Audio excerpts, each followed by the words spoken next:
Te damos la bienvenida a un nuevo audio de la hora silenciosa de Palabra de Vida, donde líderes alrededor del mundo compartirán con nosotros. El día de hoy escuchamos a... Hola, ¿cómo estás? Mi nombre es Esteban Monchau, soy misionero de Palabra de Vida en Argentina y es un privilegio para mí poder estar estos minutos juntos, abrir la Palabra de Dios y ver algunas lecciones en este día. El pasaje que nos toca en el día de hoy se encuentra en Romanos capítulo 7, versículos 14 al 25, así que te voy a pedir, por favor, que sigas ahí la lectura en tu Biblia o en tu dispositivo móvil. Vamos a leer lo que dice la palabra de Dios. Versículo 14. Porque sabemos que la ley es espiritual, mas yo soy carnal, vendido al pecado. Porque lo que hago no lo entiendo, pues no hago lo que quiero, sino lo que aborrezco, eso hago.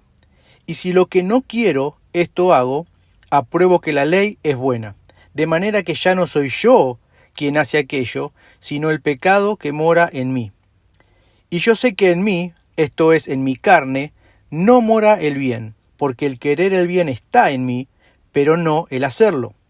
Porque no hago el bien que quiero, sino el mal que no quiero, eso hago. Y si hago lo que no quiero, ya no lo hago yo, sino el pecado que mora en mí. Así que, queriendo yo hacer el bien, hallo esta ley, que el mal está en mí, porque según el hombre interior, me deleito en la ley de Dios. Pero veo otra ley en mis miembros, que se rebela contra la ley de mi mente, y que me lleva cautivo a la ley del pecado que está en mis miembros.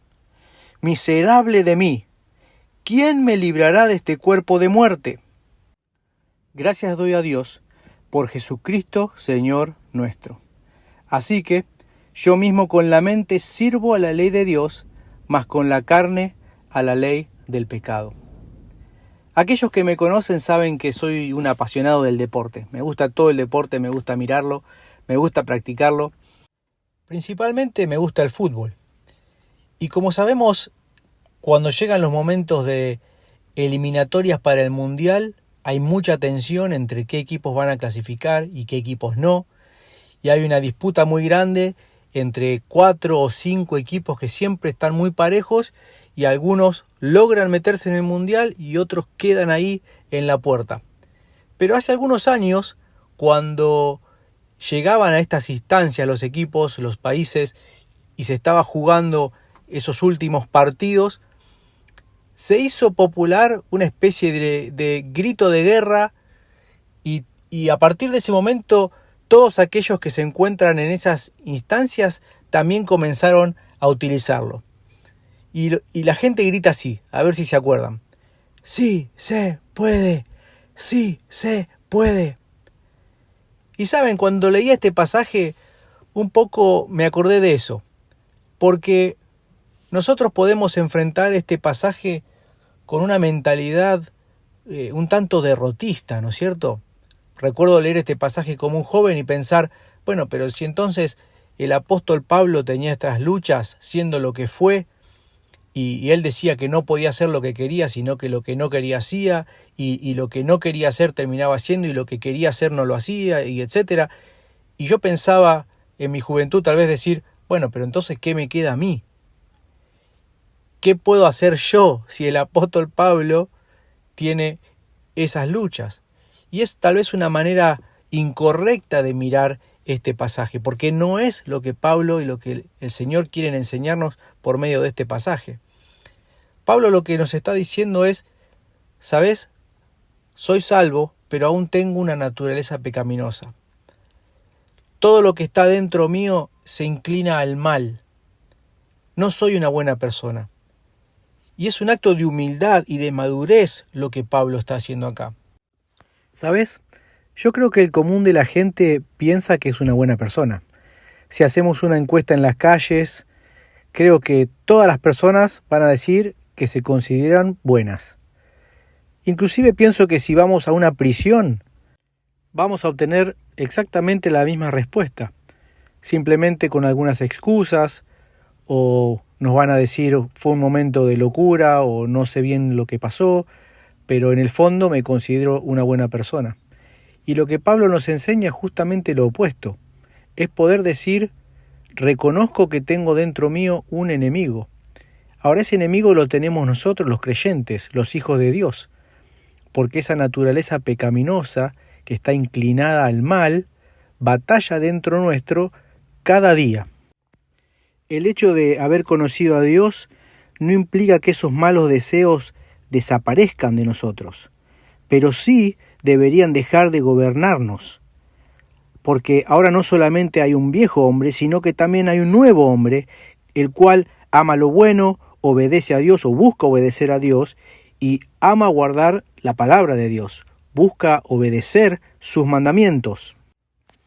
Tal vez resumiendo podemos decir que lo importante de este pasaje es comprender los enemigos que tenemos como creyentes, ¿no es cierto? Conocemos muy bien Satanás, conocemos muy bien el mundo con todos sus deseos y toda su filosofía que trata de engañarnos. Y este pasaje nos habla específicamente de la carne, ese enemigo que tenemos dentro nuestro y es una batalla diaria que nosotros debemos enfrentar. ¿Qué dicen otros versículos en cuanto a este tema? Efesios 4:22 dice: en cuanto a la pasada manera de vivir, despojaos del viejo hombre que está viciado conforme a los deseos engañosos. Romanos 6, versículos 12 y 13 dicen: no reine pues el pecado en vuestro cuerpo mortal, de modo que lo obedezcáis en sus concupiscencias, ni tampoco presentéis vuestros miembros al pecado como instrumento de iniquidad, sino presentaos vosotros mismos a Dios como vivos de entre los muertos, y vuestros miembros a Dios como instrumentos de justicia. Versículo 14. Porque el pecado no se enseñoreará de vosotros, pues no estás bajo la ley, sino bajo la gracia. Gálatas capítulo 5, versículo 16 dice: digo pues, andad en el Espíritu y no satisfagáis los deseos de la carne. Versículo 17. Porque el deseo de la carne es contra el Espíritu, y el del Espíritu es contra la carne, y estos se oponen entre sí, para que no hagáis lo que quisiereis. Versículo 18. Pero si sois guiados por el Espíritu, no estás bajo la ley. Comenzamos hablando de esa canción, Sí se puede. Y tal vez vos me estás preguntando, ¿y cómo? ¿Cómo hago? ¿Cómo es que podemos salir victoriosos? Y la respuesta la da Pablo mismo. Fíjate cuando llega el versículo 25, luego de describir toda esta batalla que él estaba teniendo, llega ese versículo y dice: gracias doy a Dios por Jesucristo, Señor nuestro. Es el mismo Pablo que escribió: todo lo puedo en Cristo que me fortalece. Nuestra victoria está asegurada. Me recuerda al fundador de Palabra de Vida, Jack Wyrtzen. Él firmaba sus cartas del lado de la victoria. Y tenemos que entender eso. Nosotros estamos del lado de la victoria, no por nosotros, sino por lo que hizo Jesucristo por nosotros. Dios te bendiga, espero que este tiempo haya sido de bendición. Te mando un fuerte abrazo y hasta la próxima. Gracias por escucharnos. Recuerda que este audio no reemplaza tu tiempo a solas con Dios. Te animamos a que escribas tus aplicaciones personales. Hasta mañana.